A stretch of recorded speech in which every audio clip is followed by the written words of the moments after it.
दोस्तों, गौतम अडानी जो महज कुछ दिन पहले ही दुनिया के तीसरे सबसे अमीर आदमी थे, लेकिन ना जाने उनकी अमीरी को किसकी नजर लग गई और महज कुछ दिनों के अंदर ही वो 8वें पायदान पे आ चुके हैं। और इसका जिम्मेदार केवल व केवल हिंडनबर्ग रिसर्च सेंटर है, जिसने अडानी ग्रुप के खिलाफ 104 पन्नों की ऐसी रिसर्च सामने रखी है, जिसका आने के महज 3 दिनों बाद ही अडानी ग्रुप को करीब $65 बिलियन का नुकसान सहना पड़ा। और इसके साथ ही अडानी ग्रुप के सभी शेयर पूरी तरह क्रैश हो चुके हैं। अब आपके मन में सवाल उठ रहा होगा, आखिर कौन है हिंडनबर्ग जिसने इतनी बड़ी कंपनी को इस हालत में ला दिया, और आखिर उसने अडानी के खिलाफ कौन सी ऐसी 104 पन्नों की दस्तावेज रख दिए, जिसके आने के बाद सभी लोग अडानी शेयर्स में से अपना पैसा निकालने लगे और मार्केट पूरी तरह क्रैश हो चुका है। और बात यहीं तक नहीं रुकी, बल्कि हिंडनबर्ग ने अडानी ग्रुप को चैलेंज कर दिया है कि यदि बात हमारी गलत लगती है तो आप हमारे ऊपर लीगल केस कर सकते हैं, और हम केस लड़ने के लिए तैयार है। और हिंडनबर्ग ने बताया कि वो अडानी ग्रुप पर शॉर्ट सेलिंग भी कर चुके हैं। दरअसल ये एक प्रकार की प्रक्रिया है जिसमें यदि किसी कंपनी का शेयर प्राइस गिरना होता है तो किया जाता है, जिसके साथ ही कंपनी में जितनी गिरावट आएगी आपको उतना ही मुनाफा होगा। लेकिन दोस्तों, यदि आपका प्रेडिक्शन गलत निकला तो आपको इतना भारी नुकसान सहना पड़ सकता है जिसकी कल्पना आप कभी नहीं कर सकते। तो चलिए जानते हैं हिंडनबर्ग रिसर्च सेंटर के बारे में और उसके द्वारा किए गए अडानी ग्रुप पर रिसर्च के बारे में। तो चलिए वीडियो की शुरुआत करते हैं।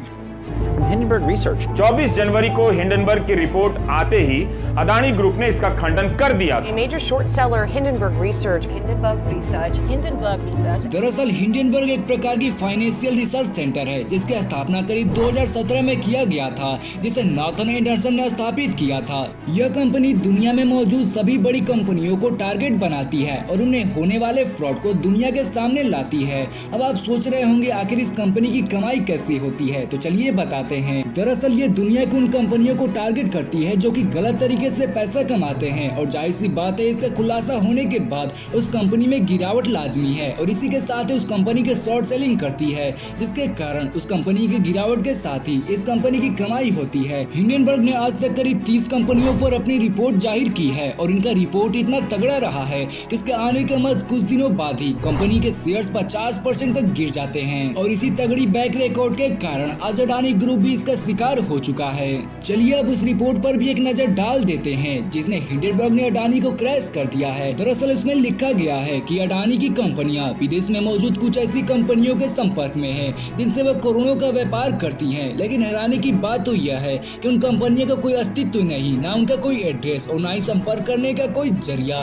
दरअसल अडानी की कंपनियां उनको पैसा देती हैं ताकि वो हमारे शेयर खरीदे, जिससे कि लोगों को लगे कि हमारे शेयर में काफी बढ़ोतरी हो रही है और सभी लोग हमारे शेयर खरीदे, और इसी के साथ ही अडानी ग्रुप के शेयर काफी तेजी से ऊपर भागे थे।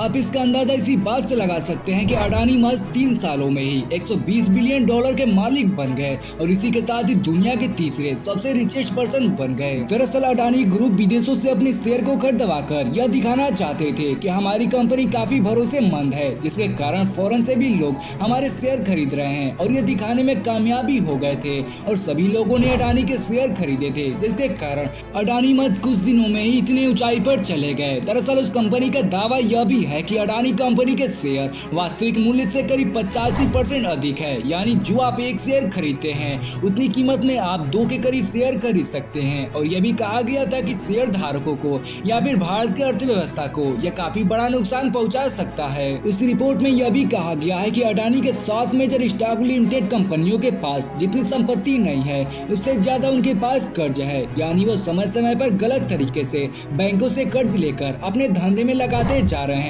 यह रिपोर्ट आने के बाद ही हाल ही में SBI ने अडानी ग्रुप को करीब 21,000 करोड़ का लोन दिया है, जो कि भारत अर्थव्यवस्था के लिए काफी खतरनाक बात है। करीब 27 जनवरी को अडानी ग्रुप द्वारा हिंडनबर्ग के रिसर्च का जवाब दिया गया, लेकिन कहा जा रहा है कि कोई भी जवाब सीधे तौर पर नहीं है। दरअसल हिंडनबर्ग ने 88 की संख्या में सवाल पूछे हैं, जिसमें चैलेंज किया गया है कि यदि चाहे तो अडानी ग्रुप सीधे तौर पर इन सवालों का जवाब दे सकते हैं। आपको वीडियो कैसी लगी कमेंट करके जरूर बताइएगा, और ऐसे मजेदार वीडियोस को देखने के लिए प्लीज सब्सक्राइब माय चैनल।